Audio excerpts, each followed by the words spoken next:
One painting, thousands of symbols, zero explanations, and 500 years later, no one can prove what it truly means. For more than 5 centuries, this painting has been studied, analyzed, copied, censored, feared, and misunderstood. It hangs behind glass, under strict protection, inside one of the most famous museums on Earth. Millions have seen it. No one agrees on what it is. This is not just a painting. It is a crime scene without a body, a message without a key, a confession written in a language no one can fully translate. This is the Garden of Earthly Delights, painted somewhere between 1490 and 1510 by Hieronymus Bosch.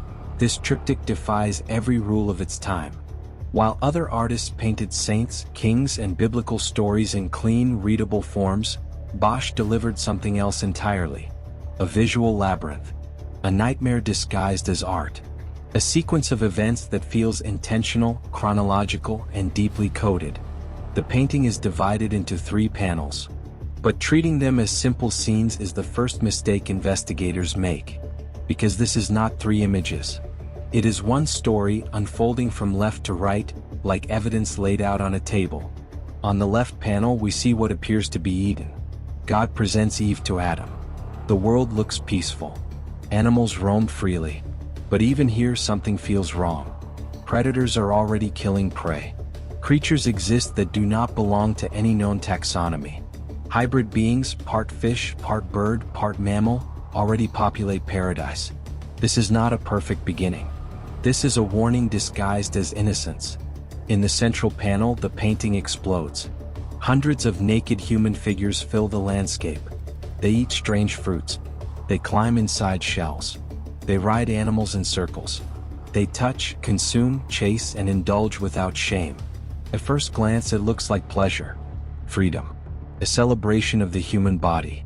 But the longer you stare, the less joyful it becomes. Faces lack emotion. Eyes seem unfocused. Bodies repeat the same actions over and over. This is not happiness. This is compulsion. And then there are the symbols. Oversized fruits that rot quickly. Birds consuming humans instead of the other way around. Transparent structures that look fragile, temporary, ready to collapse. Everything here feels unstable. And that brings us to the final panel. The right side. Oh, but not the hell people expected. This is not fire and demons screaming. This is something colder, more personal, more psychological. A giant figure with a hollow body consumes humans and excretes them into darkness. Musical instruments are transformed into torture devices. A human face stares back at the viewer from inside a monstrous shell. Many believe this face belongs to Bosch himself. If that is true, it changes everything, because it would mean Bosch placed himself inside hell. Not as a victim, not as a judge, but as a witness. And this is where the investigation truly begins. Bosch left no letters explaining this painting, no journals, no recorded statements, no students who documented his intent. Nothing.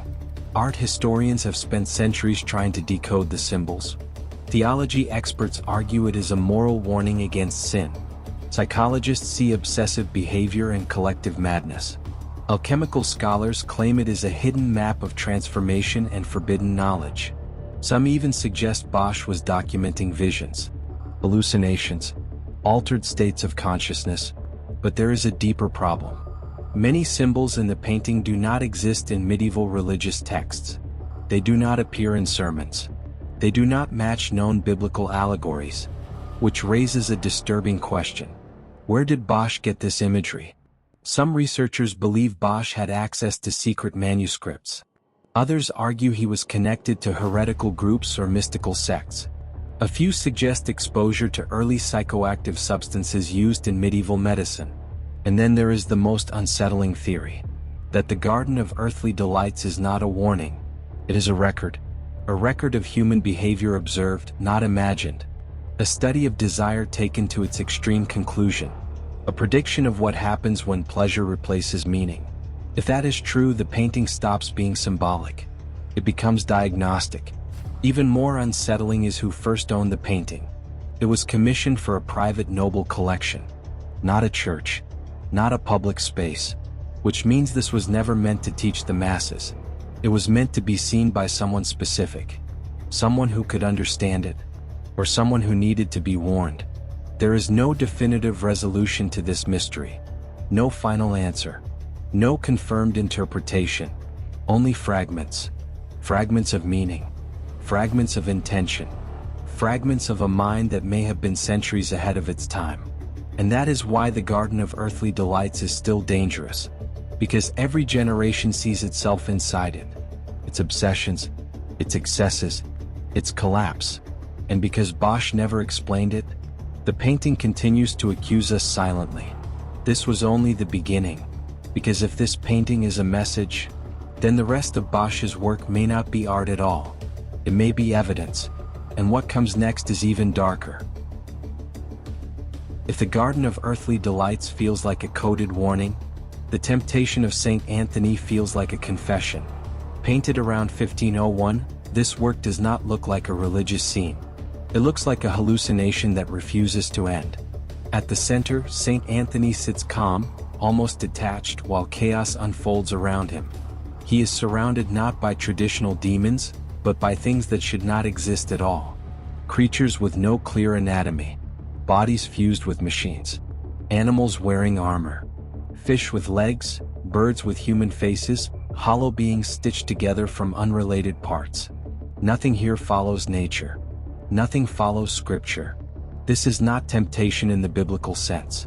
This is psychological assault. The landscape itself feels unstable. Buildings float or lean at impossible angles. Structures appear mechanical, as if assembled rather than built.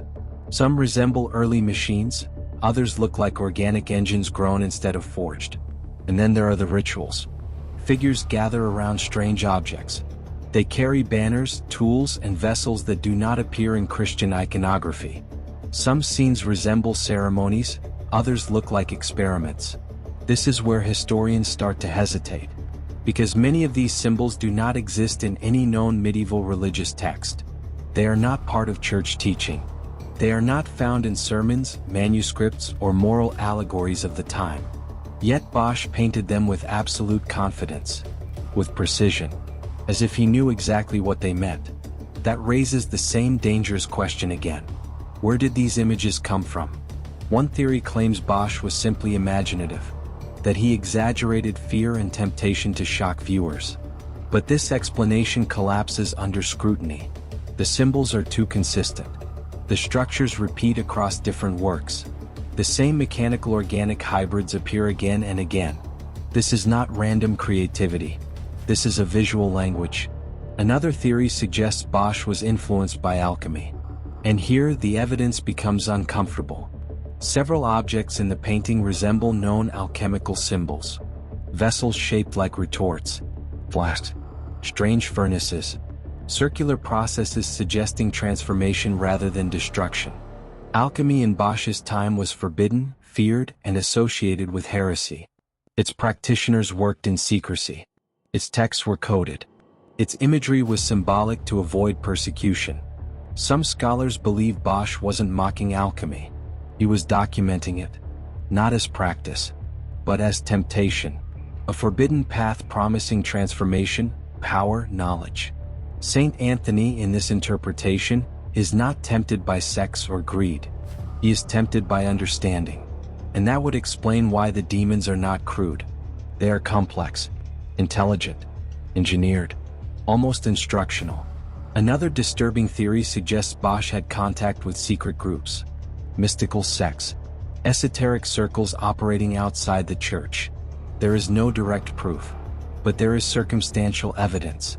Bosch lived in a city known for underground religious movements.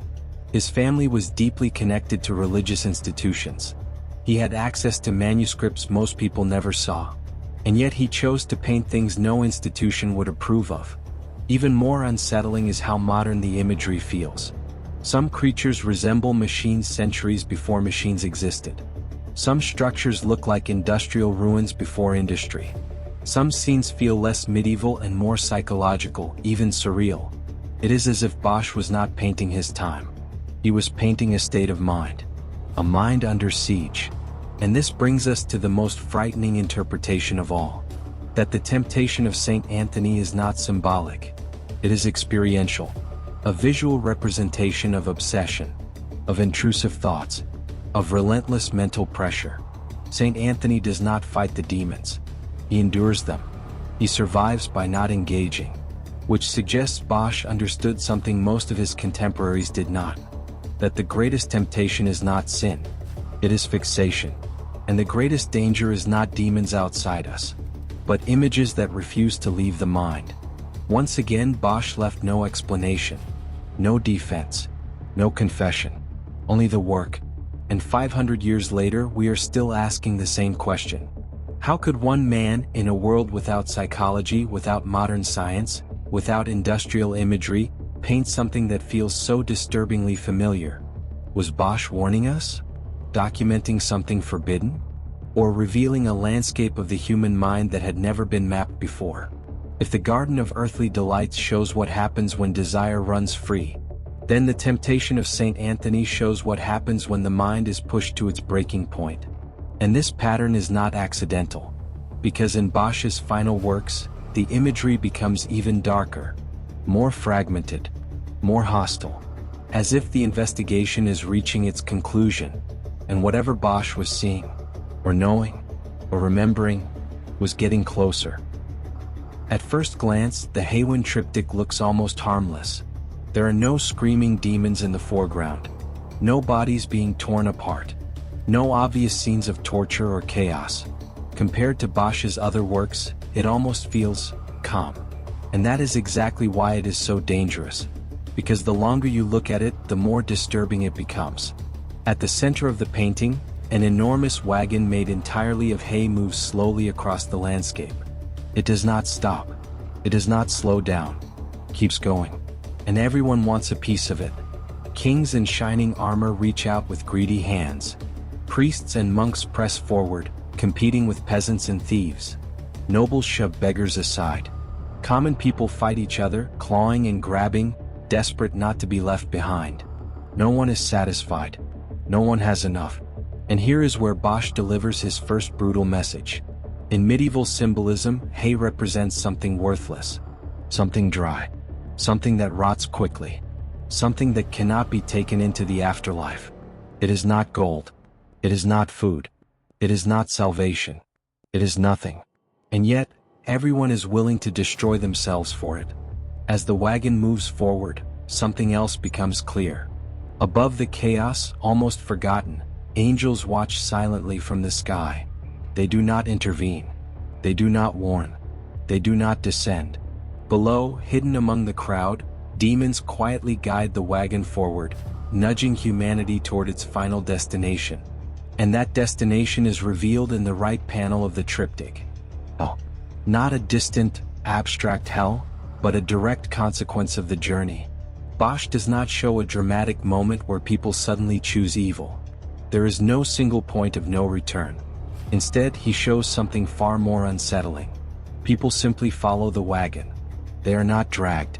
They are not forced. They walk willingly. And no one seems to ask where it is going. This is what makes the Haywain Triptych so powerful. It is not about monsters. It is not about punishment. It is about momentum. Humanity moving together toward destruction, distracted by something meaningless. And that raises an uncomfortable question. Who is Bosch really criticizing? Many scholars believe this painting is a direct attack on the corruption of the church. After all, clergy members are not observers here. They are participants. They fight for the hay just like everyone else. They push. They compete. They are no more virtuous than thieves or criminals. Others argue that Bosch is delivering a universal condemnation of human greed, aimed not at religion, but at society itself. Kings, peasants, priests, everyone is equal in their desire for what has no real value. There is also a more dangerous interpretation. Some historians see the Haywain Triptych as a political allegory, disguised as a moral sermon. The wagon moves forward no matter what. Leaders fight for control. The people follow. And the destination is ruin. If this is true, Bosch was not merely preaching morality. He was exposing power. Which brings us to the central mystery of this painting. Who was Hieronymus Bosch really? Was he a deeply religious man, warning humanity about sin and temptation? Or was he a radical critic, hiding forbidden ideas behind religious symbolism? If Bosch were openly attacking the church, his work would have been condemned. If he were openly criticizing political authority, he would have been silenced. And yet, his paintings survived. They were collected. They were admired. Because Bosch never speaks directly. He lets symbols do the talking. A wagon of hay. A crowd that cannot stop itself. Angels who remain silent. Demons who barely need to act. The genius of the Haywain Triptych is that it accuses without pointing fingers. The viewer decides who is guilty. And maybe that is why the painting still feels so modern. Because the question Bosch asks is timeless. What are we chasing? What are we fighting for? And how often do we follow something simply because everyone else is moving in the same direction? In Bosch's world, hell is not a sudden punishment. It is a destination reached slowly, step by step, while no one stops the wagon. And perhaps the most terrifying part of the Haywain Triptych is not what happens at the end. It is the realization that the journey looks familiar. Hieronymus Bosch didn't paint monsters just to shock his audience. He painted systems, behaviors, patterns that repeat across generations. In the Haywain Triptych, evil does not need to scream. It does not need to attack. It only needs people to keep moving. And more than 500 years later, that message may be more relevant than ever. If you enjoy deep investigations into art, history, and unresolved mysteries hidden in plain sight, make sure to like this video, subscribe to the channel, and turn on notifications so you don't miss the next chapter. Because some paintings don't just show the past, they warn the future.